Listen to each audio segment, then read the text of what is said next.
Dear all, a very good morning to all of you and welcome to the fourth and last session of our Entrepreneurship Development Program.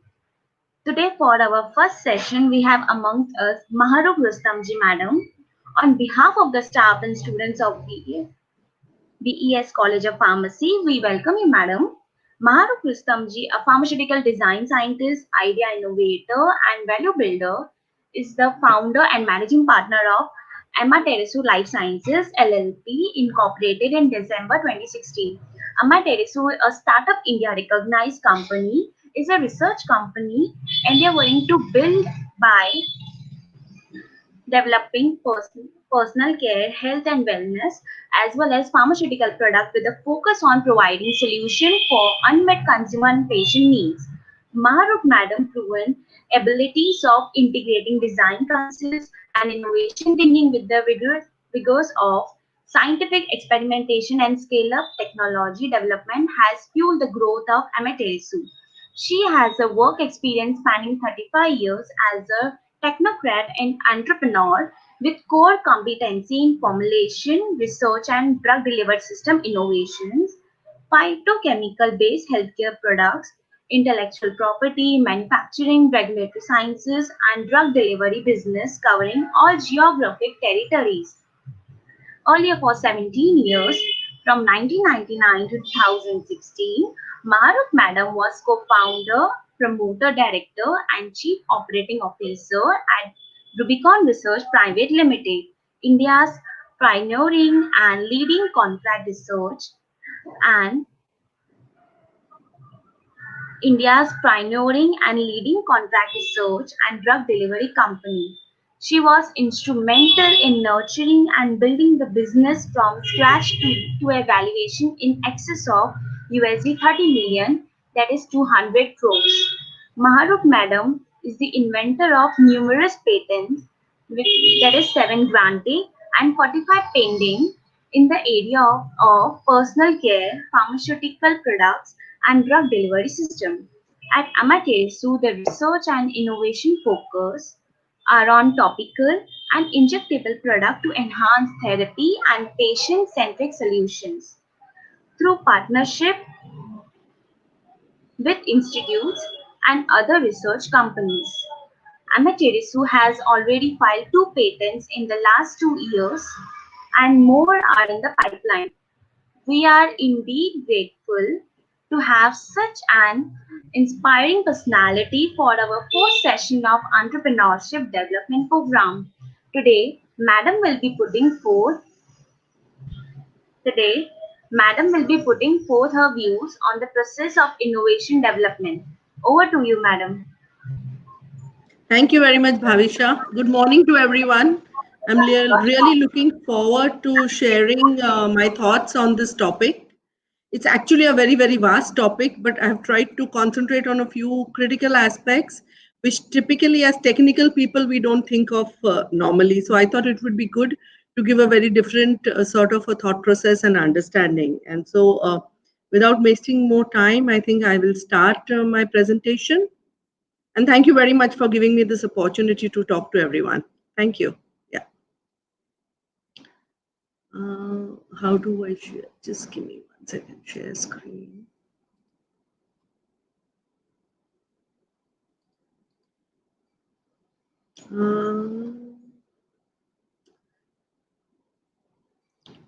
Cancel.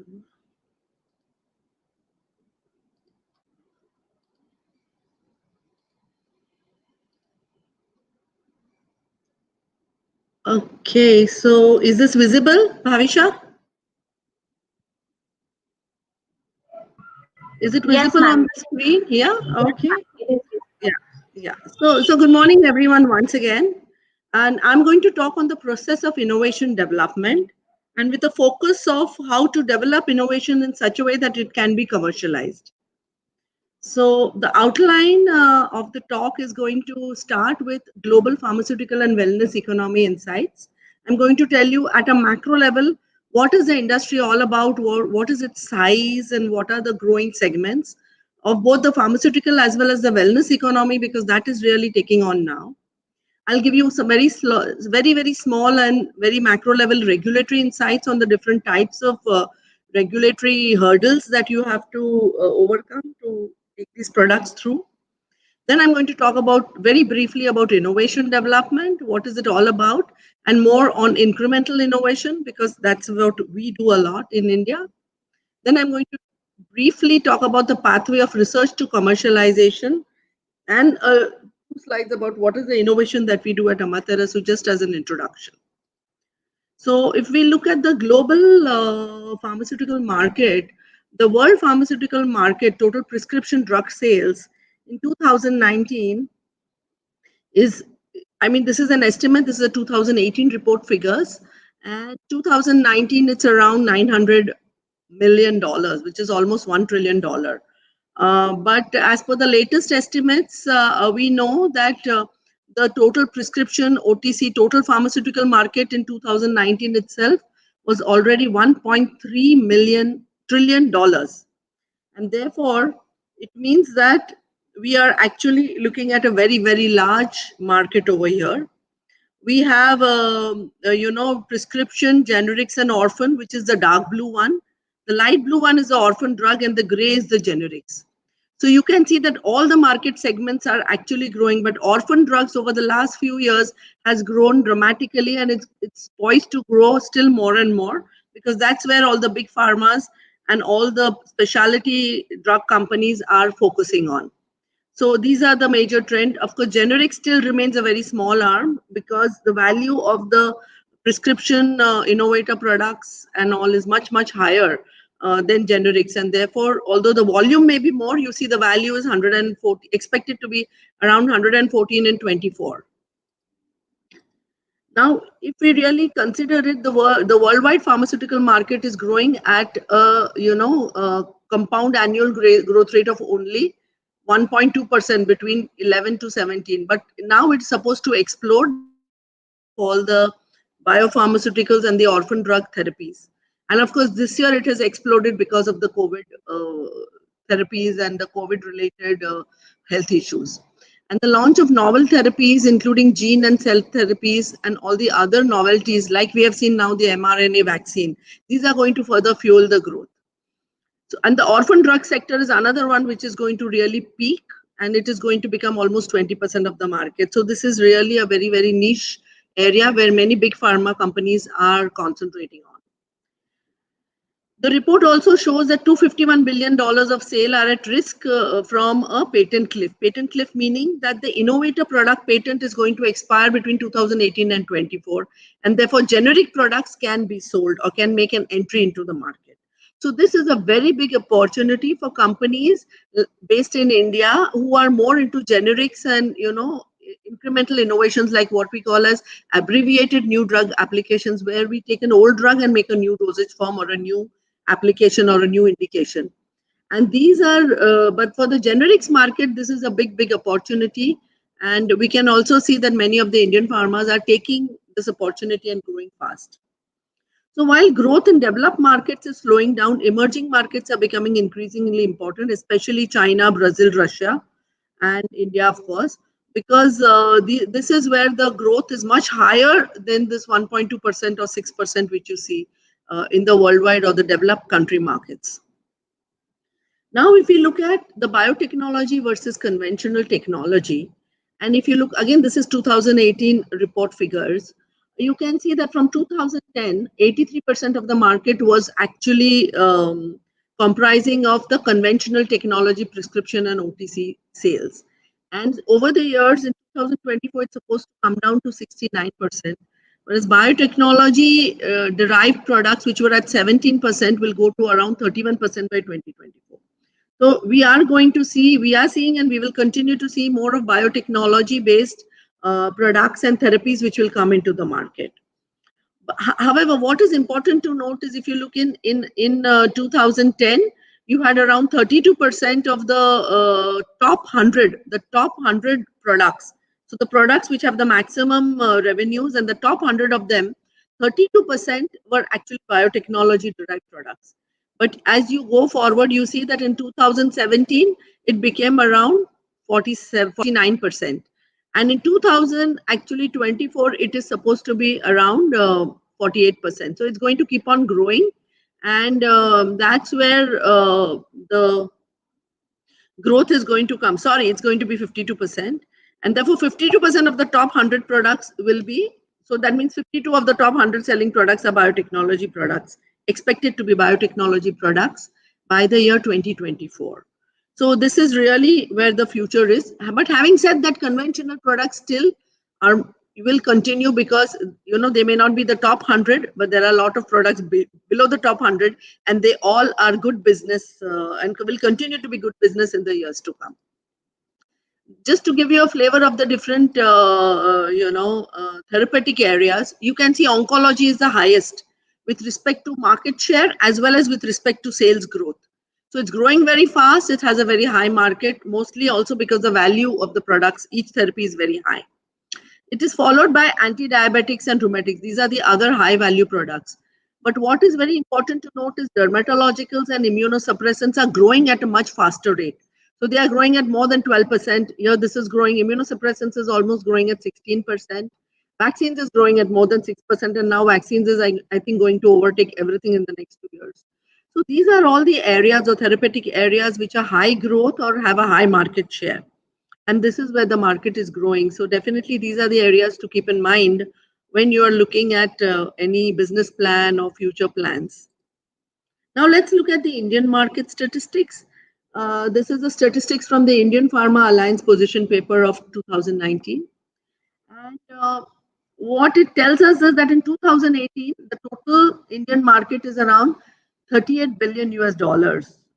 Just to give you a context, 1 billion US dollar is 7,500 crores. So it's a huge market, okay? And it is going to grow. It is expected to grow. If it grows at 7 to 8%, which it has been growing between 10 to 10-12% last few years. Last year was a bad year, but if it goes on an average of 7 to 8%, it's going to reach 80 to 90 billion dollars. However, if there is more push and more aspirational growth of 11 to 12%, then it can actually go up to 120 to 130 billion dollars by 2030. And this is really the figure or the growth rate which the Indian Pharma Alliance, the partners, these are all the big Indian pharma companies like Dr. Reddy's and Sun Pharma and Glenmark, and all these big companies are members of this, and they feel that there is a potential to grow at 11 to 12% and reach around 120 billion dollars. And why do they feel that this growth is achievable? It's because that there is a very increased accessibility and affordability in India. So the Indian market itself is growing very fast. There is a lot of accessibility and affordability.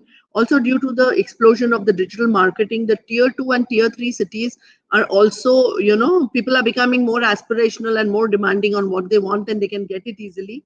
So there's a lot of growth which is happening in India. Forget about the last 9 months, but this is the scenario, and I hope that we come back to it fast. The potential breakthrough in next generation innovative products. So there's a lot of innovation going on. We know all about it. And there are lots of companies and lots of academic outputs which are doing a lot of innovation. And it's becoming very, very competitive, but also it's also becoming very, very, very opportunistic. There are lots of opportunities and there are lots of innovations which you can use. So therefore, it's becoming a big driver of growth. Of course, there's strong growth in the US market and again growth in Japan and Chinese market. So this is what the Indian companies are looking at, and this is what they are going to look at growing to. Other than that, just to understand as part of the pharma industry, that what does it contribute to the India? And I think the pharma industry contributes a lot, and we should all be very proud to be part of it. So it has actually reduced the burden of disease by 36% in the last few decades. We managed to eradicate polio 100%.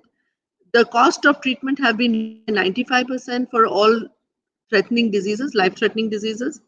2.7 million jobs have been created, and we have a trade surplus. It's a very high exporting business, so there is $11 of trade surplus because of the exports. And FDI inflows are also very high. So there's a lot of money which comes into the country because of the pharma industry. But the India pharma industry is different from US, Europe, or the other industries. For some key differences is that brand generics dominate. They make up 70 to 80%. When we say brand generics market is, I think India is one of the few markets apart from Brazil and maybe Middle East, where even generic products are branded. So brand development and branding is very important in India, and the pharma companies put a lot of effort after that. But it also ensures a lot of sustainable business and loyalty. So it's different. Like in US, if you want to buy paracetamol tablets, typically you go to your pharmacy and you have 5, 6 sources available from different manufacturers, but under the same generic name. And therefore, people will change from brand to brand depending on price and availability and other things. But in India, because it's a branded generics business, brands always have more loyalty, And so customer stickability is very high, and therefore the business is more sustainable. Local players enjoy a dominant position today because of the capabilities over the last 50 years. Local companies have developed a lot of capabilities in chemistry, formulation development, a lot of investment has happened, and therefore local players enjoy. Most of the products are made in India and marketed in India. And price levels are low because there is intense competition too. So that is a challenge. So today India ranks 11th globally in terms of value. So India is the 11th largest market in the world, but in place of volumes, it is the third. The number of volumes which is manufactures and markets is third, because we all know that the cost of manufacturing in India is very, very low. Currently, India has a market share of 3.6% by value. So the total world pharmaceutical market, India holds around 3.6% of that market. But this could increase to 7%. And if that happens, then India will be in the top 5 markets of the world. So this is exactly what the pharma companies are looking to doing. Of course, they all have their own opportunities and challenges. This is all the opportunity or the potential, but everything comes with challenges. And now let's quickly look at the wellness economy. Now, this one is growing really, really very, very fast. And these are 2017 global economy, just to show you the figures. So it's not a small industry. It's a $4.2 trillion industry already. It's much bigger than the pharmaceutical industry, for a simple reason that it includes a lot of things like wellness, tourism, beauty, aging, and wellness real estate and things like that. But let's not look at that. We will look at these few things. So traditional and complementary medicines worldwide is a $360 billion market. Preventive personalized medicine and public health, this is 575 billion, and this one is really growing. But most important is this health, eating, nutrition, and weight loss, which is a 700 billion market, and this is really growing very fast. More so in the last 12 months because of COVID. So this is really the market which is going to explode. And of course, fitness and, mind, body and things like that. So these are, again, you have a spa economy also. So these are all the areas which are growing very well, and where also people like us have a role to play. Now, if you look at the Indian wellness economy, again, this is 2019 figures. You can see that it's a large market. It is estimated to be around 24 billion US dollars by 2020. And it was 13 billion in FY13. This includes salons, spas, aesthetic dermatology. This is a major part, fitness and slimming, but it also alternate therapies and nutraceuticals. And if you look at just the nutraceutical market, where we have a big role to play as technology developers, if you look at it, then you can see that health supplements is growing very fast. It's supposed to reach around $10 billion in India by 2022. And you can see that the health supplements is the largest one, followed by functional foods and functional beverages. So I think that this yellow portion of the graph should be of great interest to people like us who are in the healthcare and pharmaceutical industry. And this is, again, a very good opportunity. So a lot of opportunity out there. But now let's look at the regulatory insights and understand that in what is the business risk and reward scenario. So typically in the pharmaceutical industry, you will look at the generic product development. This is the one on the right side of the screen. And if you look at this, these are Me Too product development. So you have an innovator product, you develop a product which is equivalent, and you say it's bioequivalent and you market it. This is typically a low risk, low return sort of business. And you have the standard development phases. You're just demonstrating that you're equivalent to the innovator product at all times. And it is easy to commercialize. Of course, there's a lot of competition there. Typically, this takes 2 to 5 years of time, and investment is also of that order.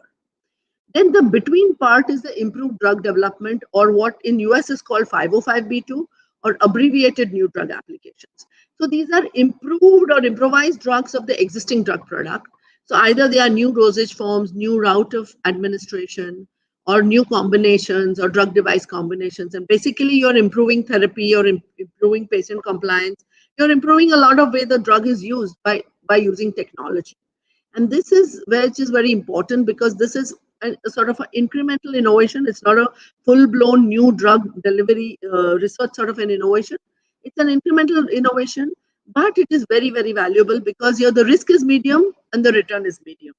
But even having said that, the return is much, much higher than the generic drug, and similarly, the risk is also higher. So, and therefore, here there is a lot of innovation which is involved. This takes around 5 to 10 years, and this is where a lot of specialty companies are concentrating, and In Amaterasu also we concentrate on this. And even in Rubicon, my earlier company, also we were doing a lot of these sort of developments. And then the last one is the new drug development, where you're looking at totally new molecular or biological entity and a new product and a new, this is something which is very, very high risk, high return. Typically, if you look at the figures which are submitted by the Tufts or put together by the Tufts University in US, they say that developing a new drug takes around 12 to 20 years, and it involves a cost of almost more than $2 billion today. So 15 years ago, it was around 1 billion. Now it has ballooned to $2 billion because the requirements, regulatory requirements have grown up with respect to demonstrating the efficacy, safety, and all the other quality parameters. And this typically is a very, very high risk, high return sort of a business. Like, it requires a huge funding, as I just said. And typically, very few companies in India will actually go and do this, although big farmers do this. But basically, we don't have the wherewithal to do this. And then you have these complex generics, which are between this. This is a very interesting field. So these are typically topical products or injectable products, like ophthalmic products, where it's very difficult to prove bioavailability, similar bioavailability at the site of action by using a simple PK study. And these typically require very different models to demonstrate equivalency. And so there's a lot of work going on. So these are a little bit complex and difficult to develop, but there's a lot of innovation. You can do this in demonstrating equivalence over here. And then, of course, we have the biosimilars, which are between these two. They also take around 10 years to develop and become expensive. But this is, again, another sort of a area which has opened up and which is also being pursued by many, many companies in India also. So if we look at the financial aspects of just to explain to you briefly, when you're looking at a new product, typically you'll start at time zero, where you'll maybe file a patent, or maybe a little bit later, you'll file a patent. But up to almost, it takes minimum 10 to 12 years. So you can see that this is a negative cash flow. You're spending money, spending money, spending money. And then once you get approval, you do all your clinical phase 1, 2, 3, preclinical before that and everything. File a NDA, and then you get approval from the drug regulatory authorities, and then you start commercializing. And then you start building value. Now, what happens is that somewhere at 20-year time, the patent expires and the generics start coming in. So if you look at the generic product developments, typically they start just prior to or just after the innovator product becomes available or is approved for therapy and use. And then they start developing, but generic products require less funds or less cash flow for developing it. And then after the expiry, they come in. Moment they come in, there is a decline which happens in the innovator product, because the prices just drop down. Till the time the innovator is a monopoly product in the market, of course, it demands a high price. And in countries like US and Europe, most of the therapy goes through reimbursement route, because they all have the medical insurance and the reimbursements, and therefore costs are very high of monopoly innovator products. But once it becomes genericized, then of course there's a lot of price wars, and sometimes actually it goes negative also. But typically, the generics take over and the innovator product declines. And this is the time when there is a re-innovation in the product profile, which really helps the innovator companies to maintain their market share or to maintain the business or the sales that they are getting. And this is where a lot of incremental innovations come in. So typically, before the patent expires, the innovator companies will always try to introduce some innovations, like maybe some, from twice a day, they will try to make it once a day, or they will try to add some other route of administration, some other way to improve the therapy and give some benefit to the doctor and the patient. And then that product will have a patent, so they will continue to focus on switching their product, which has now become genericized, to the better product or the improvised product. And this is how the business cycle goes. So if you really look at the pharmaceutical business, actually the paradigm has been shifting. So in the pharma one, typically say around till 10 years ago, we had a lot of all the big pharmas were concentrating on blockbuster drugs.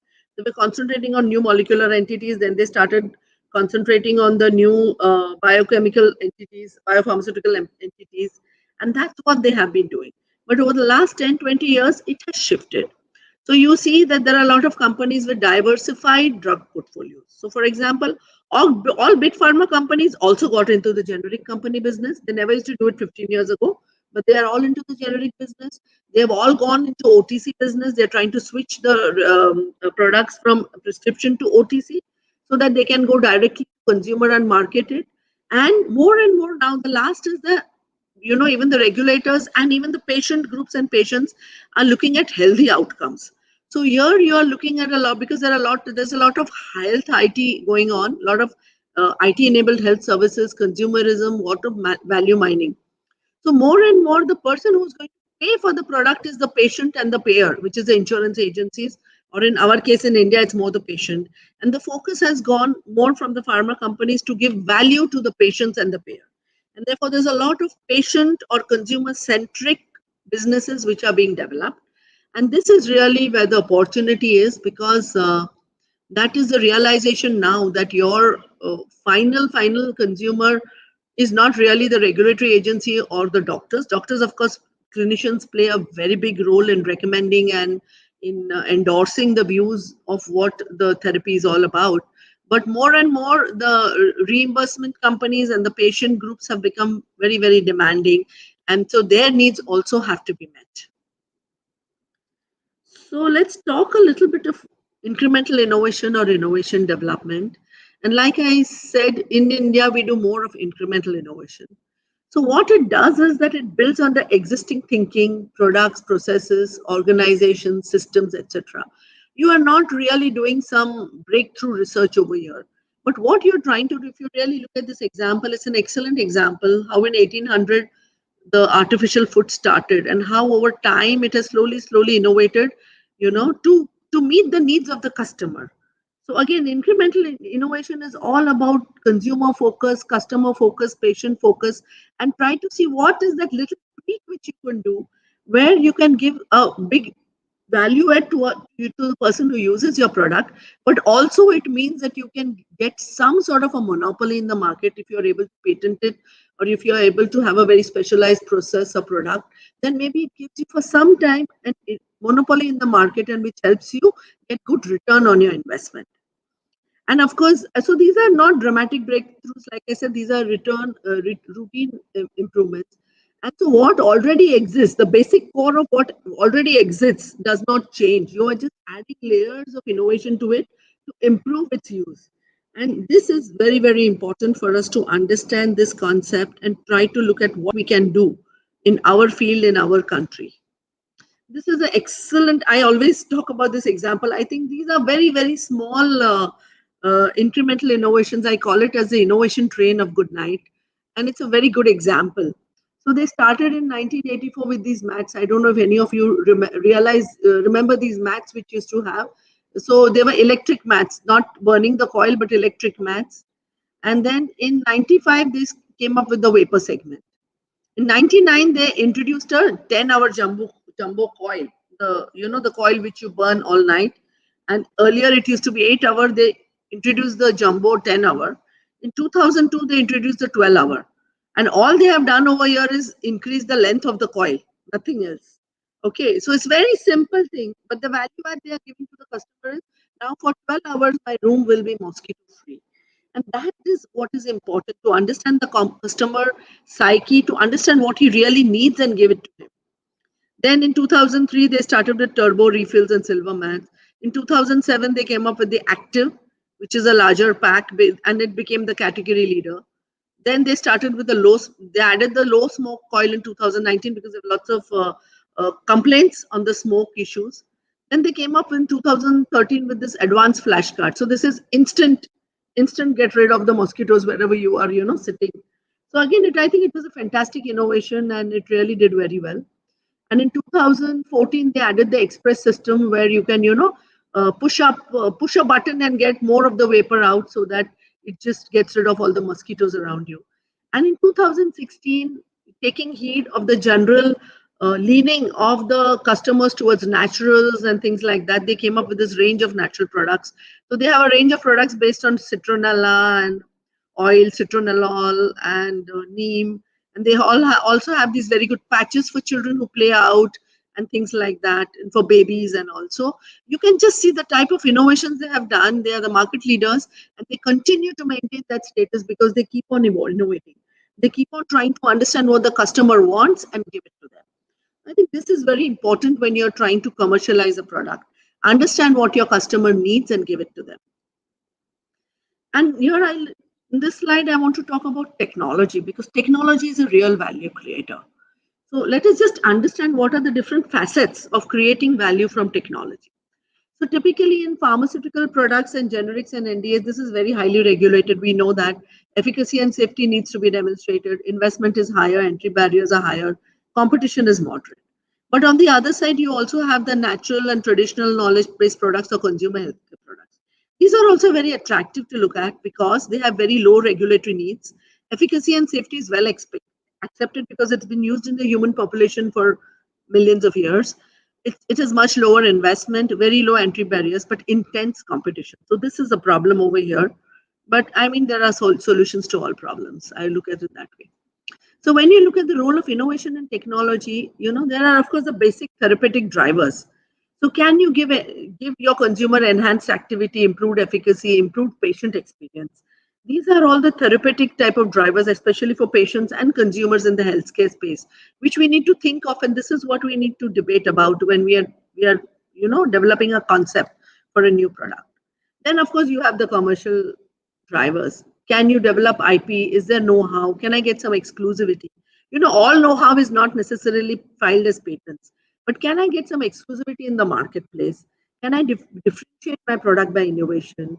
Can I, reach a new consumer population by making a twitch in my product? Can I, suppose the product is for women, can I make some change and make it acceptable in such a way that it also has some value for, say, old men? You have to always look at these sort of consumer populations and indications. And of course, how can I enhance the ROI? This is very important to consider. And then you have all these facilitators. So in order to achieve your therapeutic and commercial aspirations for the product, you look at facilitators. So you have emerging technologies which help you, develop differentiated products. But you need to look at the competitive intelligence. Always you need to know what your competition is doing. What is the competition to your product? Even if it may not be same molecule, it may be another molecule, but you need to understand the full therapy area which you are trying to get into, and what is the competition doing there, and what is the perception of the competition by the doctors and the consumers. And then you have the key players. What is the population dynamics and what are the segments? Pricing and reimbursements. Will people get reimbursement or will they have to pay it themselves? Very important point. And strategies and alternate therapies. Very important when you're trying to develop a technology or the product. You should always look at the timing, should be right. And alternative therapies. You should always have some sort of an alternative backup plan. And therefore, when you get into new product development and life cycle enhancement using technology and innovation, you are definitely going to increase the value add of that potential. So we really need to always, because we are technical people, we always need to understand how we can use technology to differentiate and build value for our companies and our businesses. So now let me come back quickly to this pathway to research to commercialization. So typically, when you're looking at commercialization, everybody talks of this valley of death. The most promising ideas face daunting commercialization challenges, and there's an impossible valley of death. So there are many, much more promising concepts which could not be converted into viable products if you compare it to those which are actually converted. So, and therefore, no amount of funding or anything can bridge this gap. And what are the causes of this? Basically, they are false assumptions and counterproductive practices. Like, get something working fast, regardless of manufacturing and cost. You can fix things later. Or get it working quickly with whatever parts you have built it. Just you can change it later. Whatever you have now, you use. Or, make sure the prototype will work now at any cost. So be very, very tight in your tolerances. Use very high skill people. Forget commercial. We will somehow manage it. And these are all the things which really lead to this valley of death. And if you really look at path of commercialization, whether it's a large or a small product, large business, small product, there's only one basic path to be followed. And failure will result in inefficiencies at best, and sometimes complete failure. The product will just not hit it off.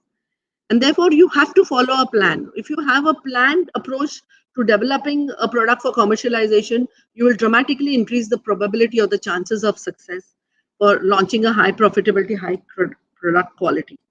So before that, let's quickly understand what is commercialization. Commercialization is a process that converts ideas, research, or prototypes into viable products and production systems that retain the desired functionality. Very important this is, while designing the product to be readily manufacturable at low cost and with high quality designed in. It also involves formulating effective manufacturing and supply chain strategies. Just developing it is not important. You should be able to manufacture it, have a proper supply chain, distribute it, market it. And therefore, these implementation strategies are very, very important for a commercial success. And therefore, you need to adopt development of a commercial product by design. As we have quality by design, you should also develop commercial products by design. And that increases the probability. So the ideal way of commercializing product would be to design them right in the first place with optimal manufacturability cost, quality, time, and functionality. Please notice, not cheap or minimum. I am saying optimal, and that's very important to understand. Everything which is cheap is not really viable. We need to understand that. And the key is to do manufacturable research, which at the start of doing product development, right at the first time also, if it is not done, if that is not done, then the proof of principle or prototype will have to be redesigned. So when you do, please understand what you need to develop right at the start. So if you really look at the pathway, it's a simple pathway. You have concept development, validation, and validation. Define your requirements and have a detailed plan drawn up. Then you do the implementation. After you do the implementation, you have to test and integrate. So you test, integrate, validate that what you have developed, does it meet your requirements? Look at your system. So when you do verification and validation, either at scale up or you do a test marketing, whatever you do, you need to really keep on looking at whether it's really meeting your prime criteria of what is the definition.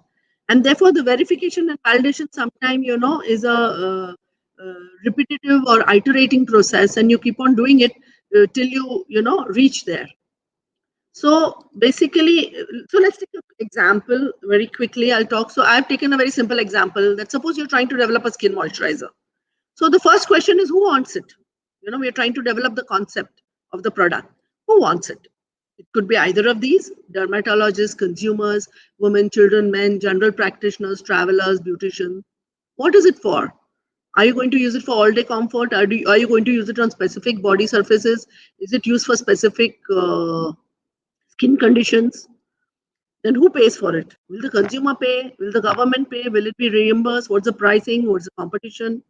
And what is your capability in the area? So you need to define all this. Think about this. Brainstorm this with your team and understand. So suppose now if we select out of this that the people for whom we are developing is, say, consumers who are women, for their feet area, skin area on the feet, consumer is going to pay for it, and we are the designers and developers. In that case, basically the concept on which you're going to work, the product, is that you're going to develop a skin moisturizer for women consumers to be used on the feet.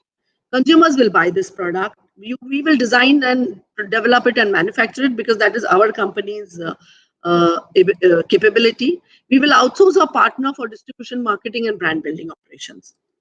And therefore, once you do this, you come up with a design concept that this is what I want to develop and design. You validate the need for this product because we may feel that the product is needed. We don't know what the consumer thinks. So typically you go to key opinion leaders and do an assessment. The key opinion leaders in case of a pharma product could be doctors who are specializing in that therapy area, or nurses, or maybe some academic experts. So you go to experts and try to understand. You have a questionnaire, you try to understand what they need. For a product like a skin moisturizer where the consumer is buying, maybe you will have focus group studies with women consumers, or you will maybe talk to dermatologists because this is skin related, and you will do an assessment. You can do the assessment yourself, but you use companies who are experts in these, and there are a lot of companies out there who will help you do this. Then you also need to do the intellectual property assessment and technology, that you want to develop some product, but are you hindered? Is there some sort of a IP which will stop you from doing this? And is the technology for this available to you? So you need to look at that. You need to look at the competitors' landscape, pricing, lots of other things. So you need to validate the need of the product, and you need to validate the fact that you can actually develop this product, and you can market it. So this is what you need to validate. Once you need validate, you need to actually define your requirements and design criteria. So you will go the first two. These two are the most important. One is the customer and market requirement, which is typically a non-technical requirement. Then maybe functional requirements of the product, which is a more technical sort of a thing. Then you will have product quality specification and then test and verification. How are you going to test and validate that product actually works? So these are all technical requirements which we need to specify. Most important, we need to understand that whatever issues, as we go through the design phase and the development phase, there will be issues. And you may need to change the technical specifications or the quality specifications, but you will rarely change the customer and the functional requirement documents. The moment your development asks you to change your customer requirements, it's a big red flag.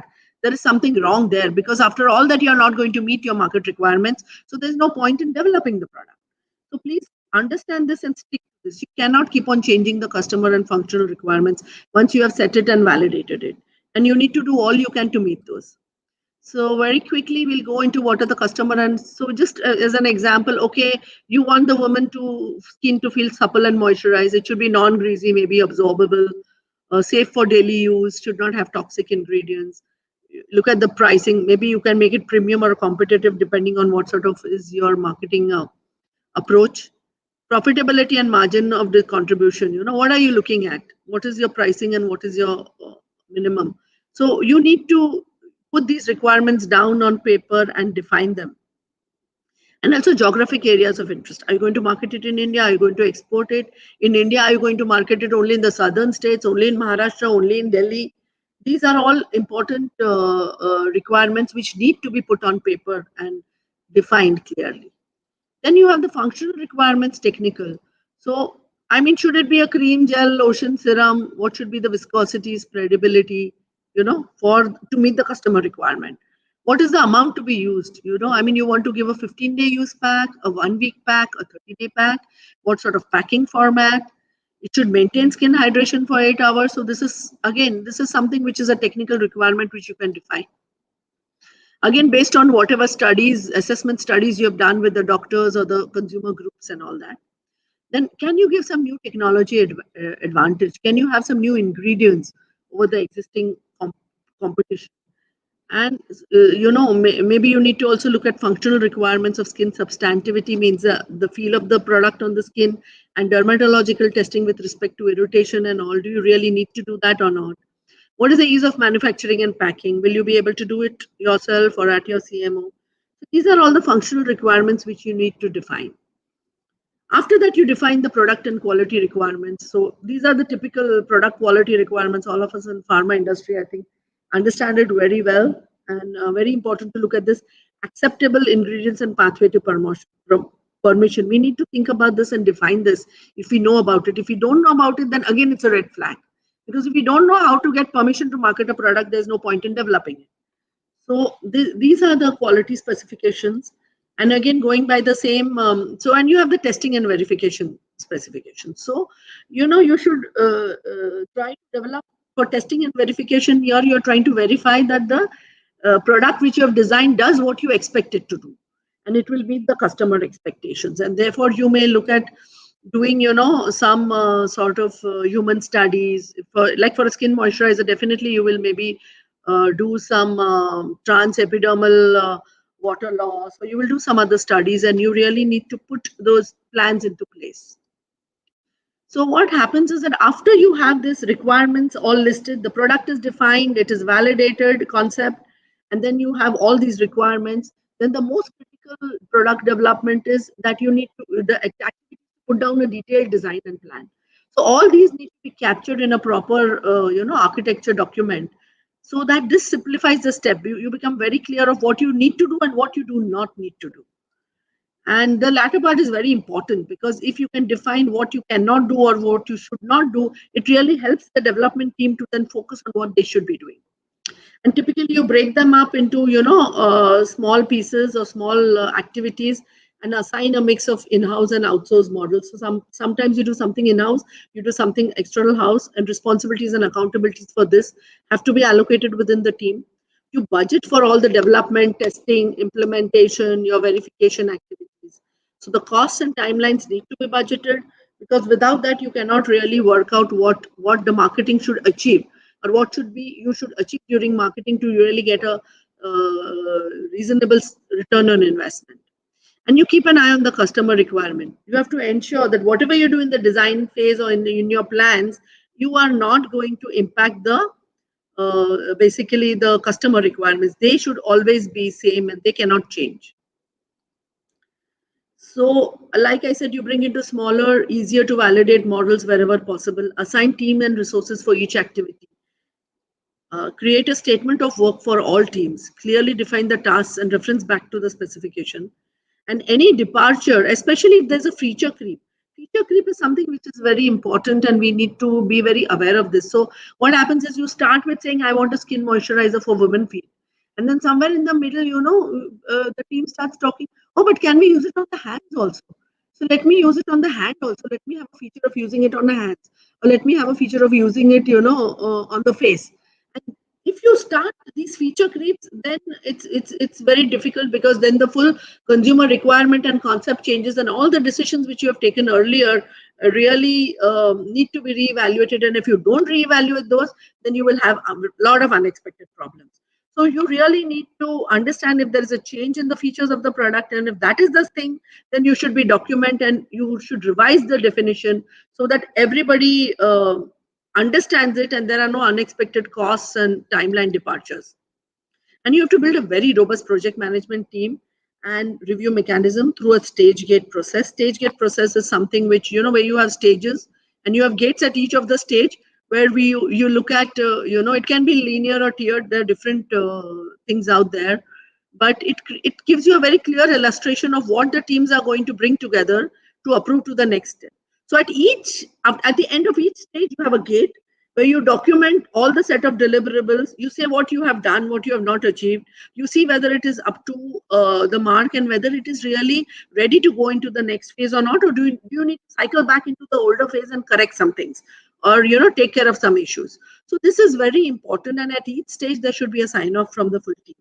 So if you have this very well documented development process, then you are really able to control it well and also drive it to the logical conclusion, which is develop and commercialize the product which has been conceptualized, validated, and requirements have been set forth.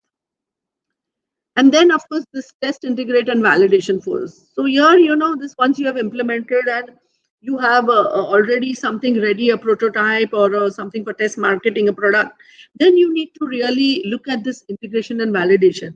And most of the time, I find that this is a phase where people don't think about this. They don't budget for this, because this takes a lot of time and a lot of money too.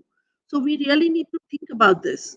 And budget should include, when you're doing a full scale budget, you should have this, because you don't really develop a product and then straight away start mass marketing it. Nobody does that.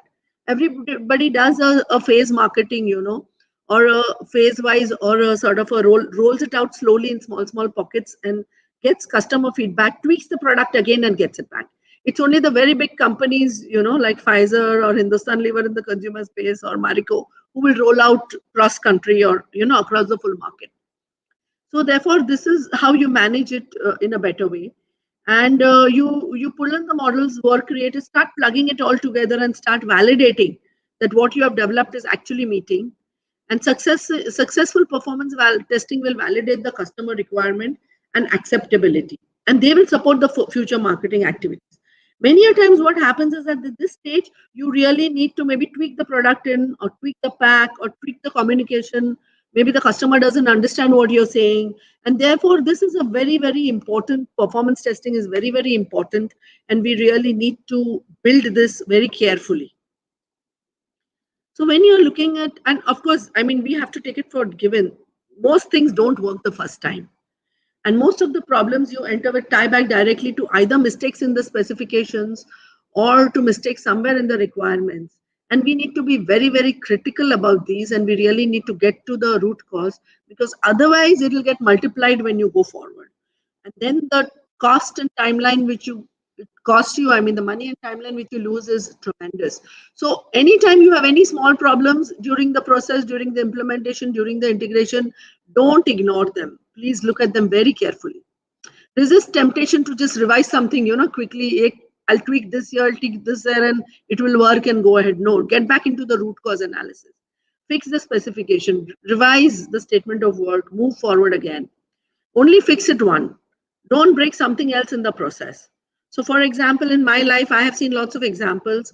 Typically, in generic products, when you don't get bioequivalence, you tweak something in the process or something, at the small scale, exhibit scale level, and you get a bioequivalence which passes. But then you have to lifelong live with that process for the commercial life of the product. And many a times, many of those processes are really difficult to do, or they are having a lot of losses or yields, or they are just taking too much of time. And this is where you have to be very careful. So don't try to do a quick fix. Do an in-depth thinking, try to find out the root cause, and do a proper fix so that long-term in the commercial life of the product, it moves smoothly. And successful performance testing will validate that the product is meeting the customer requirements and supports the future marketing requirements. Now, when we take and then you take it into the real world. So most of the problems I think this is repetitive, so I'm going to go quickly. Tweaking of communication to customers is very important, whether it's a doctor, nurse, and all. Our experience is that that's very important. Also, product attributes sometimes you need to tweak. And a detailed system verification plan is key. So even if you verify it, you need to look at the customer requirement, your manufacturing requirement, you need to look at your marketing aspects, cost, pricing, and then only make the change. And you have to be very careful over here, because any mistake you take can invalidate. For example, if you start getting very negative customer complaints or negative customer feedback and it goes on the social media, then you really find it difficult to take care of that later on. So you have to be a little bit careful. So only thing what I can say at summation is always treat your failures like gold. Because if you don't look at the failures during your implementation and validation and verification phase very carefully, you will be losing very valuable information about your product weakness. Product will fail in the fields, in ways which cannot be predicted. So any failure, either at production testing or marketing, it has a very high probability of indicating a real problem, and you should fix it then, instead of having to go into a recall later on. So treat failures, anything which doesn't work, you should lose your night's sleep over it. Because if anything doesn't work as you expected it to do, means you're missing something. There is some problem out there and you cannot afford to ignore it. Okay? So avoid the temptation to write off, it's a prototype, when I go to commercial, it will not happen or something. Always get to the root cause analysis and understand the root cause and then take care of that. So that's it about innovation development. And I'll just briefly tell you about innovation at Amaterasu. So we have a range of anti-friction or anti-chafing products which we have developed using the same process, and these are all being marketed today. And Regina, Comfort, and Active are actually in the OTC space, take care of friction-related issues. And Soris is a very innovative product. It actually prevents the formation of bed sores. Again, it's an anti-friction product. These are all part of the same technology basket, but different products, and we have filed a patent on it. And other than that, we also continue to do some work on the injectable space. So we are a pharmaceutical startup. We are recognized as a startup company by the government of India as an innovative startup company.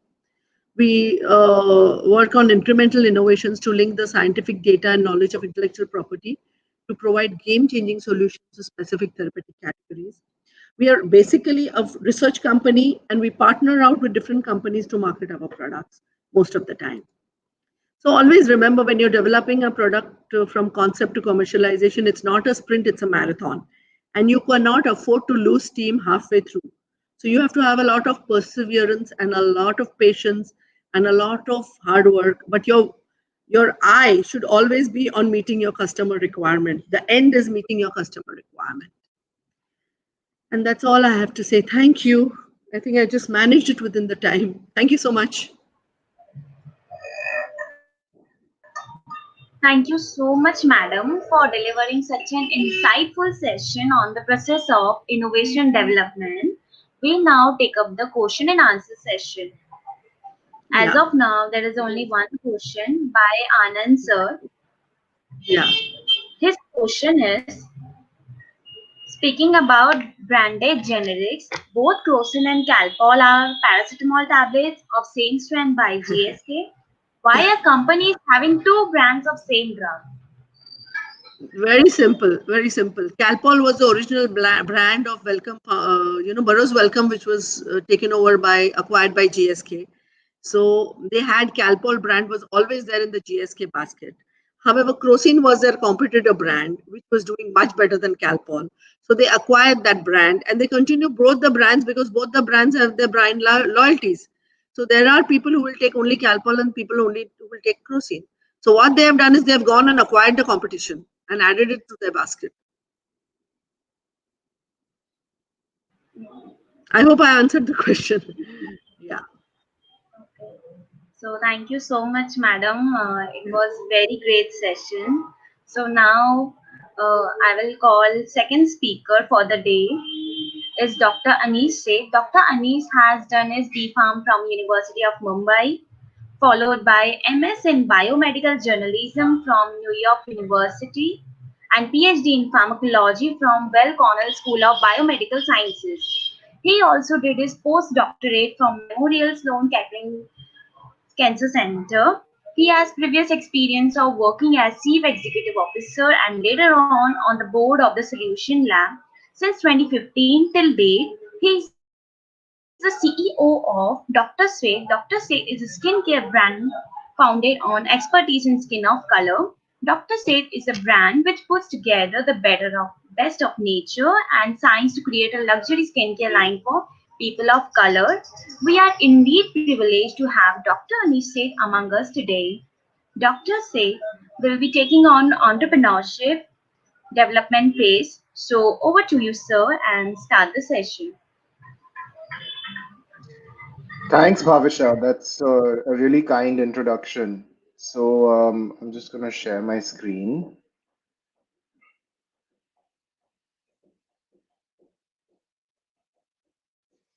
Can you see my screen? Yes, sir, it is visible. Great.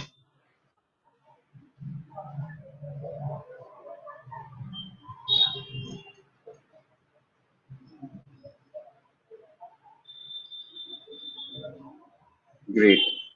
So I'll start by giving you a brief background about me. I'm married to skin of color, and then I'll get into the topic, which is what is entrepreneurship and the stages of entrepreneurship development. So that's going to roughly be the structure of my talk. The stages of entrepreneurship development will be four, and then I will tell you my personal story. Of course, my story will be a little different than what you have heard so far because I run a consumer startup, which is very different from a pharmaceutical startup. And what we focus on is, of course, product quality and product ingredients, but we also focus on how to sell to the market. And just to give you a brief background about me, like she said, I did my B Pharm at UDCT. I did my MS in medical journalism at New York University. I worked in pharmaceutical marketing for some time and then went back to get my PhD in pharmacology at Weill Cornell, which is also in New York City. Through my career, I've always been a very entrepreneurial kind of person. When I was at UDCT, I started the UDCT college magazine. And when I was at Cornell, I started this organization called the Solution Lab, which basically what we did at the Solution Lab is we got students together to do short-term consulting projects in the healthcare space. So we would get Ivy League students to do consulting projects for everyone from from big pharma to small health techs to startup biotechs, and we would help them with multiple problems. So, how to, example, a big pharma like Pfizer would come to us and say, we want to acquire something in the diabetes space. So then we would acquire a team who had expertise in diabetes, and then how they would go through academic innovations and inventions and how to acquire something that would help Pfizer's portfolio. That's just an example. But more recently, I've been working on a skincare brand called Dr. Sheth's. Some of you may have heard of it, some of you may not have heard of it. It's a skincare brand that's exclusively focused on skin of color, but specifically on Indian skin. So, how did we get to the skin of color stage? My grandfather was one of India's first dermatologists. He founded the dermatology department at KAM Hospital and organized India's first dermatology conference. My mother, Dr. Rekha Sheth, was a very well-renowned cosmetic dermatologist, and she's presented her research at the American Academy, the European Academy, and exclusively she's worked with various pharma companies and as well as consumer companies to understand the impact of various molecules on Indian skin. And she worked with Dr. Albert Kligman, who is the guy who discovered retinol, on how retinol impacts Indian skin. So I had a huge lineage, and one of the main findings that my grandfather and my mother had was that skin of color responds differently, to various molecules relative to other skin types. So essentially, that was the fundamental basis of our work. I continue to do research on Indian skin, the biology of Indian skin, how it responds to factors like pollution, epidemics like PCOD and diabetes, um, and essentially find solutions for that, which can then be applied across to multiple skin types with melanin. Most of the research that's been done has been done on Caucasian skin. So we saw a white space. We saw a space which was being underserved, given that the majority of the world is brown. We didn't really have any solutions or any stuff that was done on brown skin. So we decided to specialize in that space. And that's a rough nutshell about the company. Here's some testimonials from some celebrities, some international press that we've gotten. So let's get to the fundamental topic of today's conversation, which is entrepreneurship, the various stages of developmental entrepreneurship, and what exactly entrepreneurship is. So, I'm sure you must have heard a lot of definitions by now regarding entrepreneurship, and you must have your own definitions, which you get from the media and friends and peers and colleagues, etc.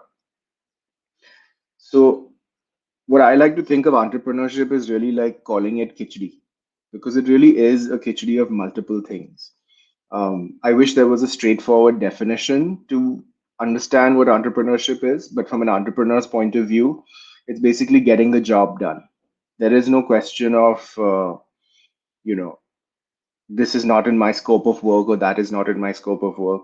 It involves everything from innovation, doing research, understanding business, understanding risk, looking at leadership and building a team where you don't have those kind of faculties. So essentially, entrepreneurship from an outsider is value creation. Now, what is value? Value is anything that I would pay money for, whether it's a product, whether it's a service, whether it's whatever.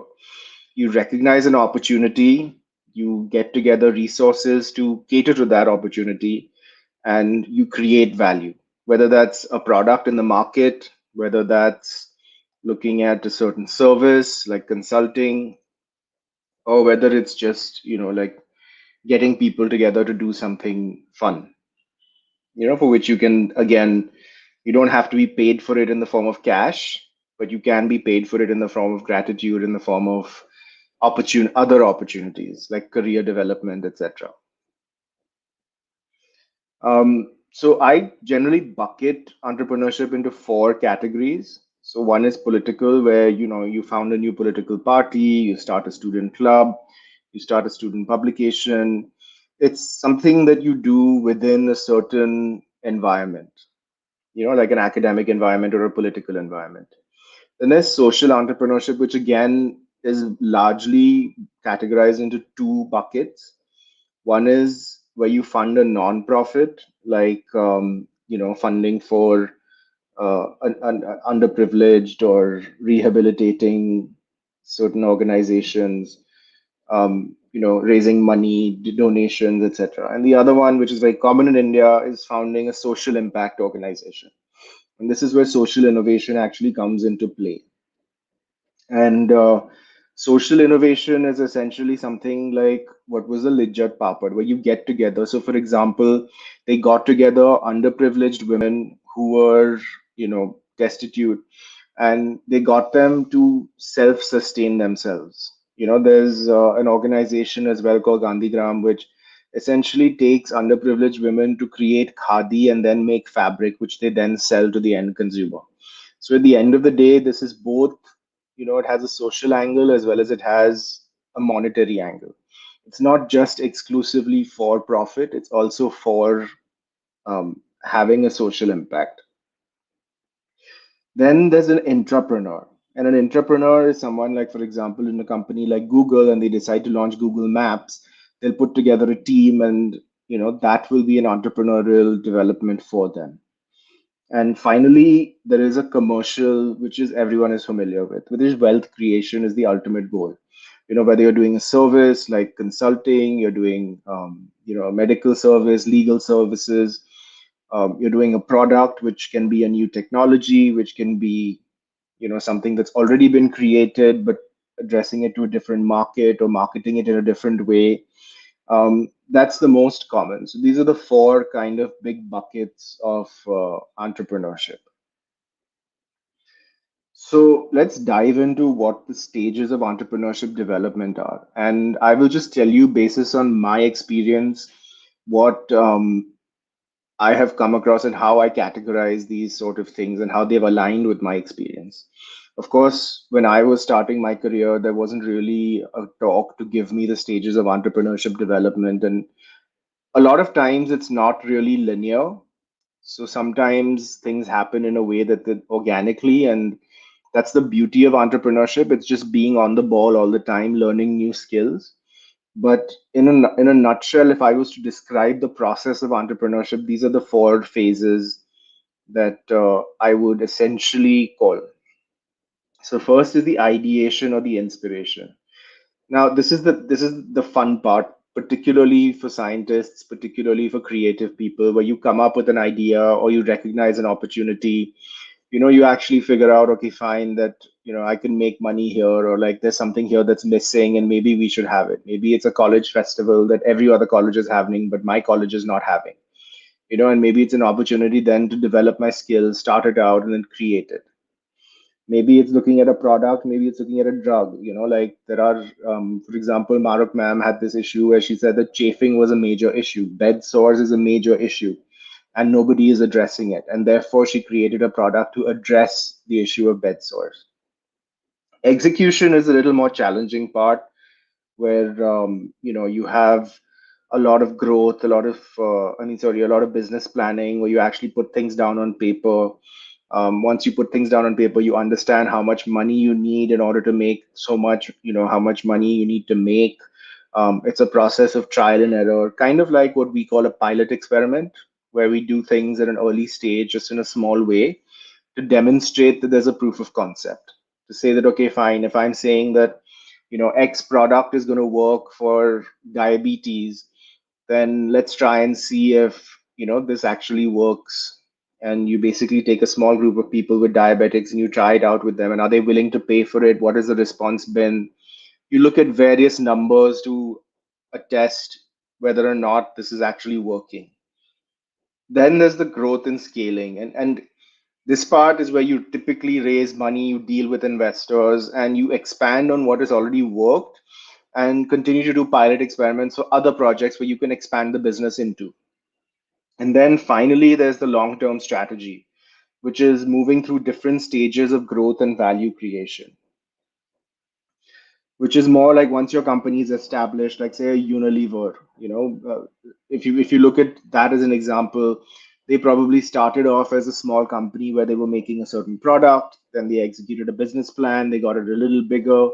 Then they decided, in order to grow, what can they do? They grew the product, they acquired certain companies, and now they're at the stage where they look at a long-term strategy. How can I add value to a company? Like I have 10 brands under me. What is a natural what is a natural progression of my, like, how do I continue to stay relevant? Um, and ideation. So I'll tell you a little bit about ideation, and specifically, how to generate an idea and look at two things in idea generation. One is observation and one is action. Like I said, I've worked in two startups. One has been the Solution Lab, which I did during my PhD, which would be more considered a quote unquote social innovation exercise because we were providing experience for people who needed experience in exchange for providing. It was an educational organization at the interface of business and science. So what we did was, how do you come up with that idea? You brainstorm, you look around, you see things. And when I was a student, I realized there was nothing in the space where someone who had a PhD or someone who had an MD could learn much about business. And similarly, there was places where business was not really translating well to science. And we decided to get students together to say, okay, fine, like, everybody wants some experience when you're starting a job, but nobody wants to give you that experience. And it's very difficult as an international student because you can't really do too many outside jobs or internships outside of what is in your organization. So, what we did was we got these students together and they said, okay, fine, we want this experience. The business people, we got in touch with the business school to say, like they needed to be interested in doing work in pharma or they needed to be interested in doing work in biotech.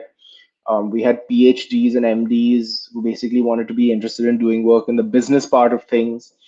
And we saw that, okay, fine, there is a group, we have the resources, but how do we execute this? So we hustled. Hustling is a key tool to any kind of entrepreneurship that you're doing. And what hustling essentially is leveraging all your relationships. And I say this because relationships are probably the most important currency in any kind of entrepreneurship. Whether you're doing something completely like tomorrow, if I want to start something that's in, I don't know, the brain surgery space, I would leverage my relationships to understand more about that space. The internet can tell you a lot, but they can't tell you what's going on in the main space, in the main field. But coming back to my question was, how do you get clients? What are the kind of problems that we can solve? These are all questions that we had at the time. We had these resources, we had these really smart people, but how do you solve them? So essentially, what we did was we went to networking events. We went to, you know, sorry, yeah. Um, we went to networking events. We decided that, okay, fine, these are the problems that pharma is having. Pharma is going through some major budget cuts and they need help in really understanding how to strategize their product portfolios. R&D was becoming something which was a collaboration between public and private, and they didn't really have anyone inside on the private space to really figure out how to do this. So we went and we reached out. I went and talked to a friend of a friend of a friend who ran the biggest health tech incubator in New York City. He had a bunch of like 10 companies under him, all of which needed help. Some of them needed help in trying to figure out how were they going to get their product out there, their go to market strategy. Others were like, how do I, if I want to expand my company, where do I expand it to? There's so many opportunities, and when you have limited resources, you really have to pick and choose carefully. Some of the more fun engagements we had was, we were hired by this big pharmaceutical company to sort of disrupt the way that management thinks. Management had become so used to thinking in a pre-tech world that they didn't really know how to adapt to rapid change. So we would give examples like the Amazon drones to deliver their drugs, or like things from pharma, or things from foods, or things from auto. And it was really interesting because these were people with 30 plus years of experience, and we were teaching them on how to think. So my point being that you really have to get creative in the ideation process. And remember, nothing is off limits. Everything is an experiment. You try a little bit, you see if it works, and that's great. If it doesn't work, what didn't work about it and what can we change? And everything is a hypothesis led experiment. For example, when we were doing this, the hypothesis was that people in pharma or people in biotech would require cheap consulting services.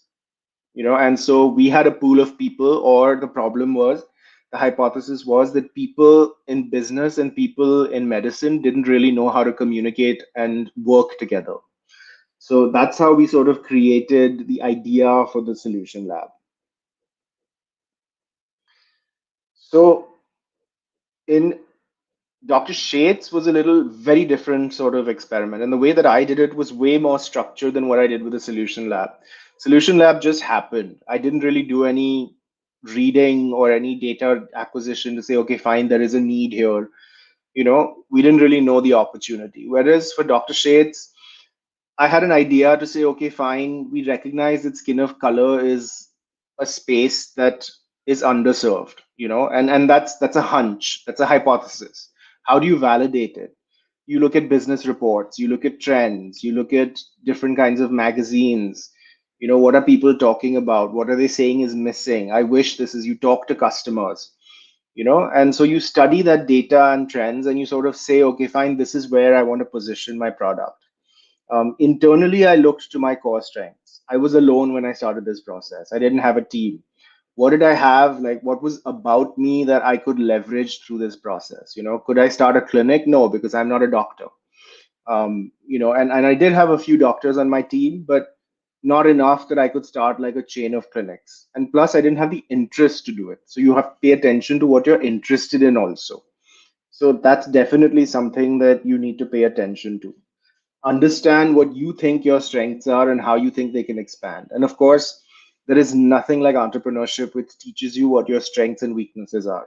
And I think self analysis is one thing that's really, really required in this profession. What did I do? How did I act on this? So once I had these observations, I knew I needed a certain amount of money in order to execute this experiment. And what I did was my friends and family could only give me a certain amount, but I needed more than that. So I said, okay, fine. How do I know how much I need? And so I did the bare basics that could, like started a website, worked with a cousin of mine to design, and I had my own formulation skills that I had learned, and sourced raw material vendors, sourced factories to produce this.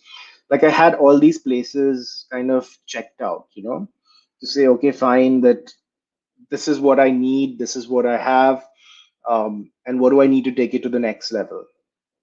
That's when execution comes into play.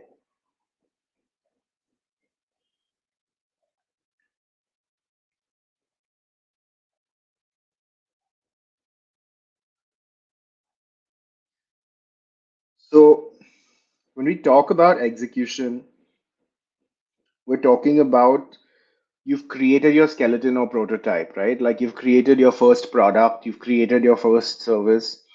How do you make it?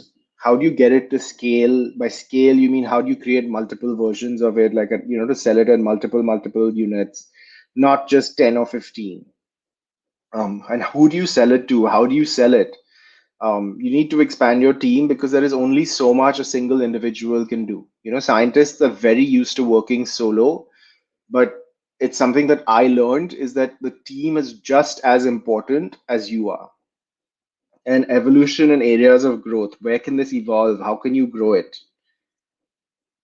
So with the solution lab, we did identifying a client base and identifying a pool of talent was basically our version of execution, where we went to networking events. We would talk to a lot of people in industry to understand problem areas. Once again, I'm coming back to hustling, meeting people, relationships, people of people. Like that's the most important thing, I think, in whatever profession you're in.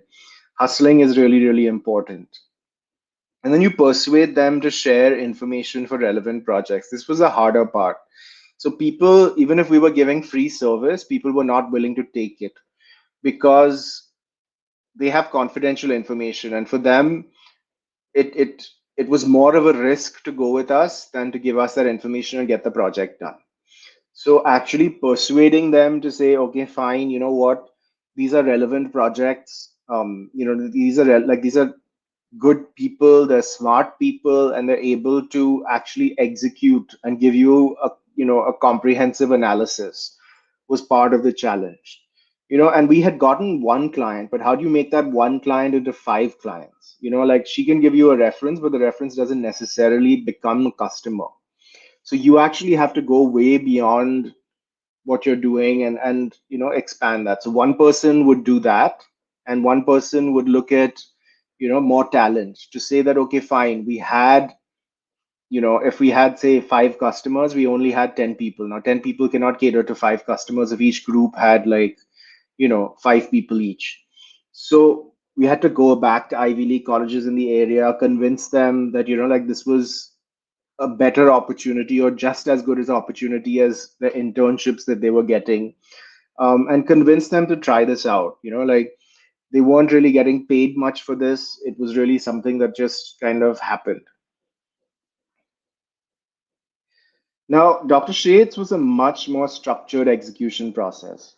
Like the business planning was the first time I actually opened an Excel sheet to actually figure out how can I make money, and what is like fundamentally what a profit margin is, but when you're thinking beyond just making five products or 10 products and selling it to like 25 people, you need to think about, really need to do the math, to understand when will you be profitable. Are you profitable? Are you happy with the amount of profits that you're making? What is a realistic idea of the amount of money that you'll make? Then you do research, and research, I think, is a very, very, very important step in any sort of business planning. What is the best way to manufacture? You have to look at five factories to find that one factory that works for you. Like looking at raw material vendors to say, okay, fine, this raw material vendor is good for this and that raw material vendor is good for that product. What kind of production processes do you want? Does the factory have those production processes? This is more logistical problems that you come across, but these are relevant questions. So if you're making, for example, a pharmaceutical drug, is it a patented mechanism? And if it's not, then does somebody have the technology to be able to execute that? And what we faced, the biggest problem was really in the minimum order quantities. We are a small brand. We are not someone who's um, a Unilever who's starting off making like an Ayush brand with like 1,000 and like 1 million distributors around the country. So we had to figure out how much money we needed, who will give it to me, how much return do they expect, what do they want in exchange for the money? Was a bank a better situation, like getting a debt, or was it better to get investors? Obviously, debt is usually a cheaper form of money because you don't have to justify, but you have to constantly pay back. So in order to pay back, you constantly need to make money. Investors, you have to deal with people, multiple stakeholders. You have to understand that they want their money to be like 3x or 4x within a span of x number of years. And and that's really something that really, it's about managing people's expectations as well. So you act on your business plan as the execution, which is finally like, this is my business plan, this is how much money I've gotten, this is how much I'm going to spend on marketing, this is how much I'm going to spend on product, this is how much I'm going to spend on R&D, and this is how much I expect to make as a result of this. So the next step is scaling. Now, at this point, you've established your proof of concept. Proof of concept is essentially saying that, for example, with the solution lab, would it be the proof of concept would be like creating a structure that worked for both students and clients, adopting the structures to various universities and cities to say, okay, fine, we've shown that this can work with 20 clients, and there is more demand for things like this from both sides. So how do we create a structure so that wherever this is and however this is, that people stay to like stick to the quality of products that we are going to use, and I want to interject here and say that at this point, scaling is not necessary. It's a phase. You can, there are businesses that stay small businesses and are very happy. Again, this is about introspection and realizing what your priorities are, what you want out of this, and then deciding, okay, I want to scale because, for whatever reason. And then you say, okay, fine, that I've sort of proved this, and sustainably for a year or two, I've been generating revenue, and now I'm ready to take it to the next level. I'm ready to face the next challenge. So you then need to like get different ways to leverage your current assets to maximize your value. So what does that mean? That means that, okay, fine, if I have 20 students, I need to make it 200. How am I going to make it 200? What are the checks and measures I'm going to have in place in order to make sure that these 200 students are high quality students?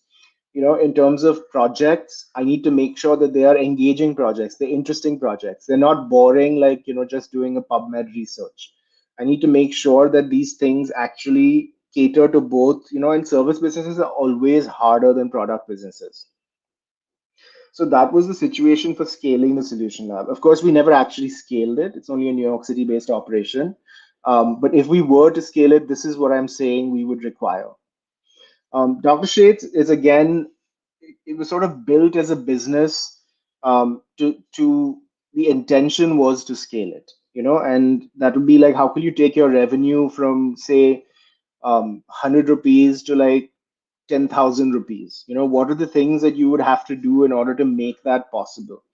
What are some of the costs you will incur on the way? You have to think about that. It's a different kind of business plan. It's different from when you're doing a proof of concept. And the business plan is something that you need to iterate almost every 6 months, because conditions change, the world changes, trends change, customers change.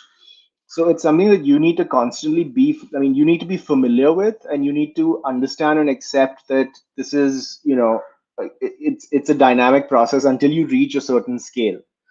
Um, and it's important to understand the resources that you have when you're doing a scaling bit project. Like, what are the competition done in their journey to scale? What kind of resources did they have to get there where they are? If I'm talking about a Unilever or a smaller company, or a medium-sized company, like, how do they get from 0 to 10, and then from 10 to 100, and from 100 to 1,000? What are the steps they had to go in during the way? Like, really, it's a lot of studying to understand that these are what I need and this is what I expect to face. It's almost as though you're defending a grant to say that, like, this is the experiment that I want to do, and this is the results that I expect, and these are the hiccups that I expect to see in order to get this technique to work. And particularly in today's day and age, it's very important to understand the kind of organizational structure. Now, an organizational structure basically means, what does your organization look like? Does it have a CEO, a CMO, a COO? Like, what else does it have? How many people report to them? What divisions exist? And this is particularly important in today's environment, because technology is really changing the way we do things. And as technology is evolving, we're getting different tools to kind of play around with, and scaling. At the point of scaling, you really need to know what your company will look like in 5 years so that you can start planning for it now. Of course, there will be changes, and of course, there will be hiccups, but you need to have a rough idea of what it's like. And the fundraising part is a little more challenging, because you need more money. How am I going to get that money? Who is going to give it to me? And what kind of returns do they expect? Like, an investor and like investor kind of investee relationship is almost like dating. You need to find the right kind of investor in order for you to be able to get good returns. Someone who understands, like, if you want to build like a 500 crore business in 3 years, you need to get an investor that's as aggressive as you are. If you're like, I don't want to build a 500 crore business in 3 years and I want to build a 100 crore business in 3 years, that's great. Then you need to find an investor who understands that and is okay with that. Someone who's with you for the long run. And then, of course, execution is acting on all this planning that you've done. We are currently in the process of scaling, so I wish I had more insights to tell you. But this is the things that we are thinking of and what we are planning to do in order to say, okay, fine, these are the things that have worked for us, and these are the things that we will end up doing.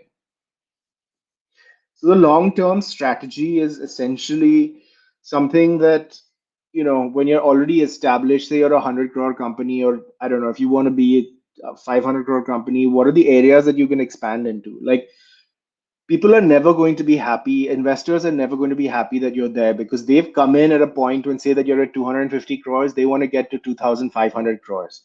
So what are the areas and how will you expand into them? If I'm a personal care product, do I want to get into hair care? Do I want to get into, like, different categories like technology, personalization? Do I want to go completely different and start talking about, get into a medical aspect of things? Like, these are questions that you need to ask yourself, and you need to be able to defend when you get in front of an investor. Obviously, you get ideas from the competition. You understand, like a Unilever, for example, has acquired brands, and that's their strategy to grow. That something that you want to do? And do you have the resources that you can leverage this? If I have an in-house great pharma team, I can actually like build out newer products for different categories. Like I've done personal care, now I can do something in the space of, I don't know, nutraceuticals. So understanding the resources that you have, the team that you have, the money that you have, and how can you leverage that? And of course, there's always the fundraising process, but at this point the fundraising is usually outsourced. You don't really have, you have a CFO who's looking into it, who's asking the right questions, and the CEO sort of sets the long-term strategy, and the COO sort of executes it. Setting a strategy is one part of the equation, and executing it is the other part of the equation. This is about all I have. So I'm sorry that I don't have much more on long-term strategy, because that's something that I don't particularly have experience in at this point. But maybe in a few years, I would definitely like to give you more experience on understanding a long-term strategy and sustaining a business once you reach your goals.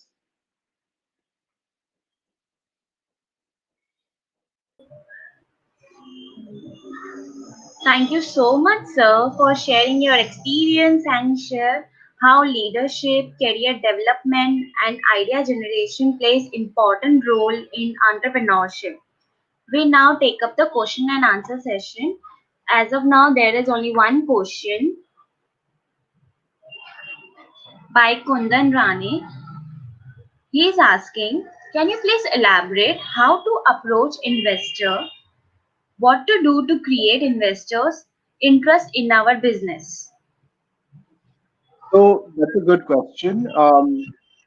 Again, hustling is the key word here. Make friends with a lot of investors. Make friends with, so I think one thing you need to understand is time is money.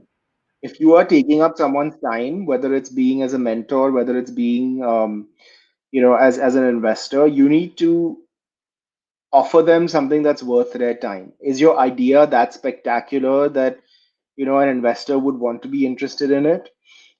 Talk to a few investors off the record. Go to them as mentors and say that, like, I have this, like, just out of the blue, like, pitch them different ideas, ask them what the problems are in the space. Talk to people in the space. For example, if you're looking at, um, I don't know, diabetes, talk to diabetics, talk to endocrinologists, understand what the problems are. And then when you go to an investor, even if it's an unofficial meeting, network your way to an investor. Like, you'll always have some friend who knows someone who works in a VC or works in an angel startup, and you basically tell them that, like, this is what I think, this is the validation that I've got, this is, like, I've spoken to 10 doctors and I've spoken to 10 patients, and they think that this is a great idea, and I need money to be able to execute it. And and I think investors are often brutal, so they will be honest with you. Go to other entrepreneurs in the space. For example, if you're going to a diet, like I said, I'm going with the example of diabetes. Go to other diabetes entrepreneurs and say that, this is something that I'm thinking of. How do you think it would pan out? Like, is it a good idea?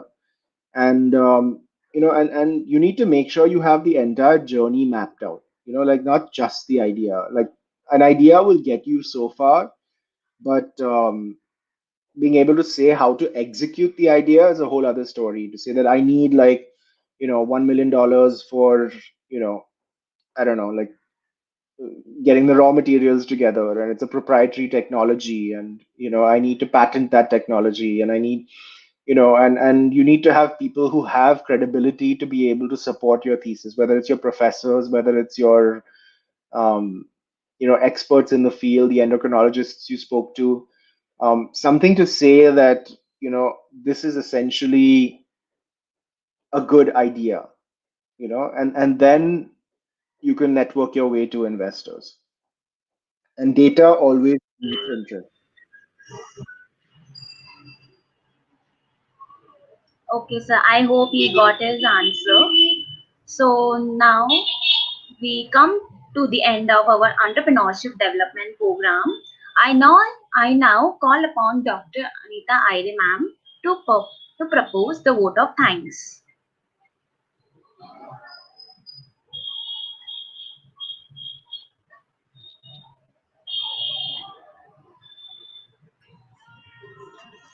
Thank you, Bhavisha.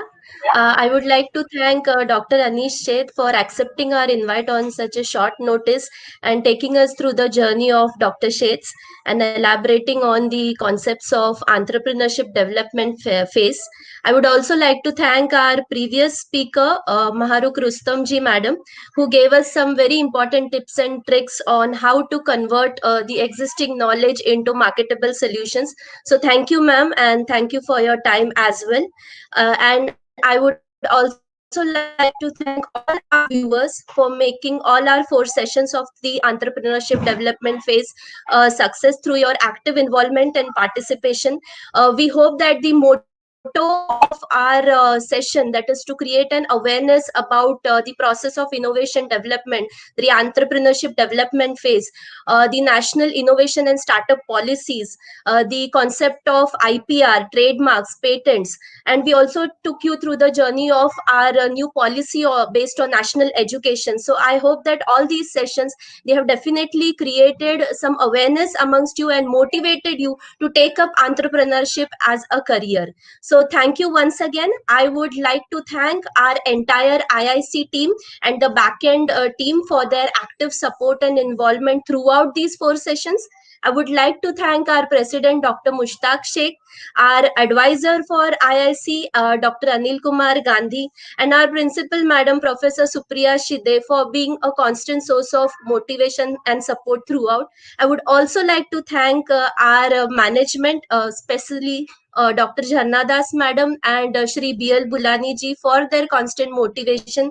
Last but not the least, I would like to thank all the students and faculty members for making these sessions success through your active participation. So thank you, and stay tuned for more such sessions from our IIC team henceforth. So over to you, Bhavisha. Thank you so much, madam. So now, thank you viewers for your active involvement in all our 4 sessions of the Entrepreneurship Development Program. In case if you have missed any sessions or any earlier sessions, kindly visit the VESCOP YouTube channel and watch the sessions. Also, do fill the attendance come feedback form as your suggestions are valuable to us. Do subscribe to our college YouTube channel and stay tuned for more such informative sessions. Thank you and have a very wonderful day. Thank you so much.